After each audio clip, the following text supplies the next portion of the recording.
A mighty fortress. Every farm woodland, in addition to yielding lumber, fuel, and posts, should provide its owner a liberal education. This crop of wisdom never fails, but it is not always harvested. I here record some of the many lessons I have learned in my own woods. Soon after I bought the woods a decade ago, I realized that I had bought almost as many tree diseases as I had trees. My woodlot is riddled by all the ailments wood is heir to. I began to wish that Noah, when he loaded up the ark, had left the tree diseases behind. But it soon became clear that these same diseases made my woodlot a mighty fortress, unequaled in the whole country. My woods is headquarters for a family of coons. Few of my neighbors have any. One Sunday in November, after a new snow, I learned why. The fresh track of a coon hunter and his hound led up to a half-uprooted maple under which one of my coons had taken refuge. The frozen snarl of roots and earth was too rocky to chop and too tough to dig. The holes under the roots were too numerous to smoke out. The hunter had quit coonless because a fungus disease had weakened the roots of the maple.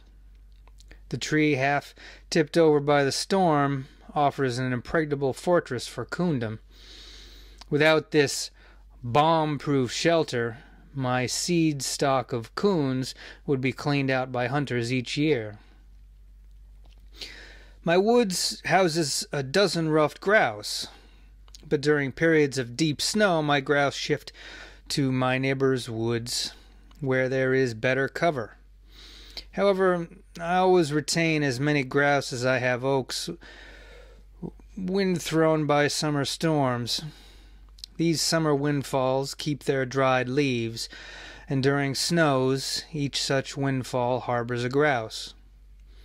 The droppings show that each grouse roosts, feeds, and loafs for the duration of the storm within the narrow confines of his leafy camouflage, safe from wind, owl, fox, and hunter. The cured oak leaves not only serve as cover, but for some curious reason are relished as food by the grouse.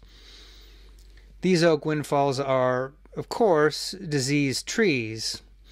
Without disease, few oaks would break off, and hence few grouse would have down tops to hide in. Diseased oaks also provide another apparently delectable grouse food: oak galls. A gall is a diseased growth of new twigs that have been stung by a gall wasp while tender and succulent. In October, my grouse are often stuffed with oak galls. Each year the wild bees load up one of my hollow oaks with combs, and each year trespassing honey hunters harvest the honey before I do. This is partly because they are more skillful than I am in lining up the bee trees, and partly because they use nets and hence are able to work before the bees become dormant and fall. But for heart rots, there would be no hollow oaks to furnish these wild bees with oaken hives. During high years of the cycle, there is a plague of rabbit in my woods. They eat the bark and twigs off almost every kind of tree and bush I am trying to encourage, and ignore almost every kind I should like to have less of. When the rabbit hunter plants himself a grove of pines or an orchard, the rabbit somehow ceases to be a game animal and becomes a pest instead. The rabbit, despite his omnivorous appetite, is an epicure in some respects.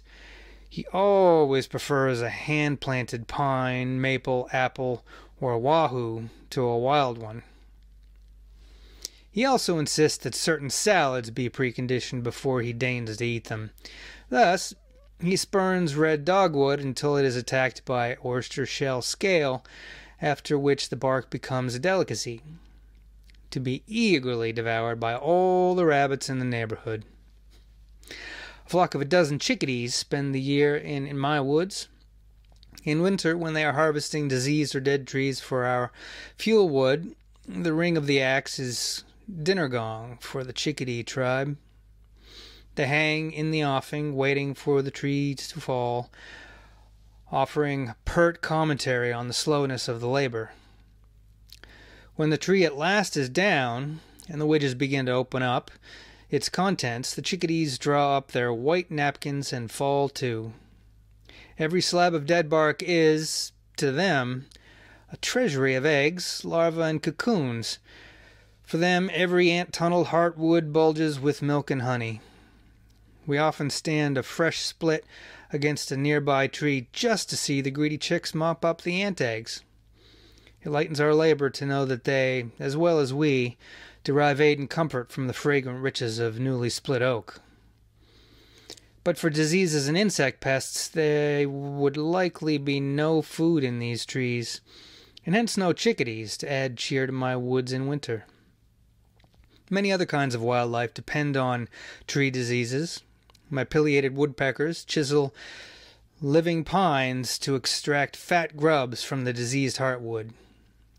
My barred owls find sucrus from crows and jays in the hollow heart of a basswood. But for this diseased tree, their sundown serenade would probably be silenced. My wood duck's nest in hollow trees every June brings its brood from downy ducklings to my woodland slough. All squirrels depend for permanent dens on a delicately balanced equilibrium between a rotting cavity and the scar tissue with which the tree attempts to close the wound. The squirrels referee the contest by gnawing out the scar tissue when it begins unduly to shrink the amplitude of their front door. The real jewel of my disease-ridden woodlot is the Terry Warbler. He nests in an old woodpecker hole or other small cavity in a dead snag overhanging water. The flash of his golden blue plumage amid the dank decay of the June woods is in itself proof that dead trees are transmuted into living animals, and vice versa. When you doubt the wisdom of this arrangement, take a look at the Prothonotary.